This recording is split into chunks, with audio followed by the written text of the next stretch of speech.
Good morning guys, for today's video, ito na yung ating mga natanggap from Pinay farmer in Japan, Hokkaido. Ayan. Salamat sa iyo, Bebe Jo. At ayan na nga, at dito natin siya itatanim guys, kung saan ito yung part na hindi tayo nasisikatan ng araw at the same time ay malambot yung lupa nila rito dahil puno yan ng karton at mga dahon-dahon na nanggaling dito sa mga puno natin sa gilid-gilid na kung saan dyan ko siya tinatapon. Kaya ang pagtataniman natin nito dapat ay malambot na lupa. At hindi pa yan sapat guys, mag-a-add pa tayo ng ating mix soil para sure na maging malambot talaga yung kanilang lupa. At napakadami niya. Itong wild garlic natin at itong ating fuki ay dito natin siya itatanim kasama ng ating mga wild ginger. Yung mga nakikita nyo na yan guys, yan naman yung mga wild ginger natin. May celery nga tayo dito, tsaka yung ating parsley. So dito alam ko meron ako mga tinanim dito ng mga pakchi or yung mga herbs yan ng from Thailand at yung ating paborito na mitsuba. Yung sinasahog natin, Japanese celery naman yun. So hindi pa sila nagtutubuan, nakikita nyo parang may mga maliliit na, ayan, yung mga parang pula-pula na maliliit na tumutubo, ayan sila. So yung fuki natin ay dito natin itatanim. At yung ating wild garlic, no, pinag-iisipan ko kung saan. Kasi malalaki yung fuki guys, malaki yung sasakupin niya. So etong area na to, ang plano ko talaga ay yung wild garlic natin. Napakadami na naman dahon, ayan guys. So araw-araw tayo nagwawalis dito. Kahapon hindi daw nakapagwalis dahil nga malakas-lakas pa yung hangin.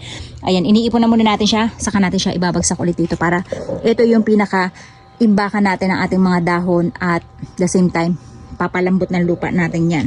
Nababalang natin tong net natin. Baka gawin kasi siyang taiyan ng pusa, kaya kailangan natin siyang lagyan neto. Dahil nga malambot yung ating lupa dito. So paborito yan ng mga pusa. Ngayon para hindi sila mataian ay nilagyan natin ng net. Syempre dahil kinakain natin yung mga dahon yan, tapos ang maa-absorb nila yung mga tain ng mga pusa. Abay, mahirap na te. So ayan guys, ang gagawin natin, mag-add tayo ng 2 bag na magpapalambot ng ating lupa. Kasi yung lupa na nandito guys ay galing dun sa ating farm ng tinaniman natin ng bigas. Kasi guys, matigas na lupa yun na galing dun sa ating farm. So may pagka mud soil siya. Kaya ang gagawin natin ay imimix soil natin siya ng mas malambot. So ang gagawin natin ay aalisin natin tong ating celery. Ayan, nakita nyo guys, nagpo-produce siya ng mga bago niyang ugat. Ayan. At lumalabas na rin yung mga pula natin dito actually. So mag-a-add tayo ng 2 mix soil kasi napakalambot nito sobra. Sa ibabaw ng ating mga dahon.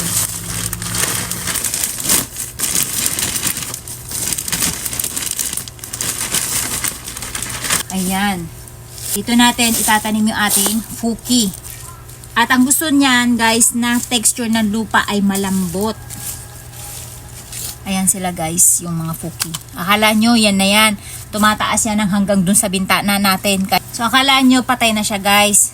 Ang mangyayari dyan, pagka nabasa ulit yung ugat nila ay mabubuhay at mabubuhay sila ulit.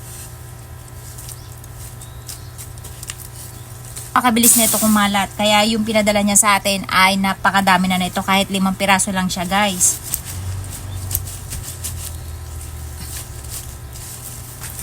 Ibubuhos ko na rin to. Guys, nag-add din tayo ng coco peat kasi isa yan sa makakapagpalambot ng lupa nila. Ayan. So hanggang dito sa tapakan natin ay magtatanim tayo ng wild garlic. Ayan.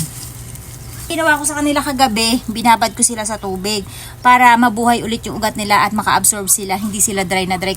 Dahil 2 araw sila sa biyahe, possible na dehydrate yung kanilang mga ugat. Kaya binabad ko na muna sila magdamag sa ating tubigan.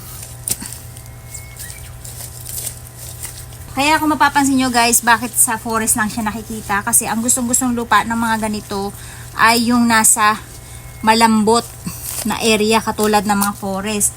Yung mga nalalaglag ng mga dahon, pag nabubulok yun, nagiging lupa, nagiging malambot na lupa sila. Kaya yun ang mga gustong-gusto nilang type na area. Kaya dun sila natubo.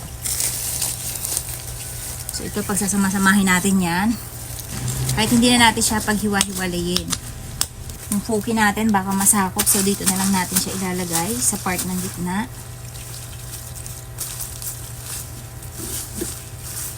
Napakabango niya guys, amoy na amoy yung bawang.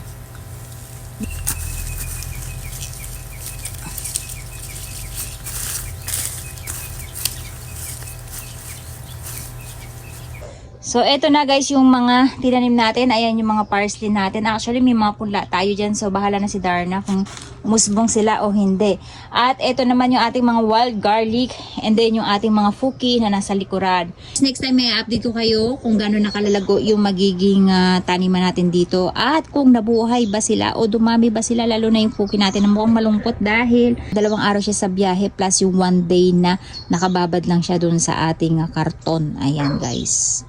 Ayoko muna kasi silang kainin. Gusto ko muna dumami muna sila. Ang ginawa ko guys, nilipat ko na rin yung mga nandun natin na wild ginger. Nilipat ko na rin sila rito. Para lahat ng nandun sa may sulok natin na yan, lahat lang yan ay fuki. Dahil napakalalaki talaga ng dahon yan kapag nabuhay talaga yan. And then, yung ating mga wild garlic dito sa part na to. And then yung mga celery natin, Japanese celery, wild celery, lahat sila ay nandito. And then pagdating dito, yung ating mga wild ginger. Ayan, napakadami nating mga wild na gulay, di ba? Kung saan hindi na natin kinakailangan pa pumunta sa mga kabundukan o yung mga paligid-ligid.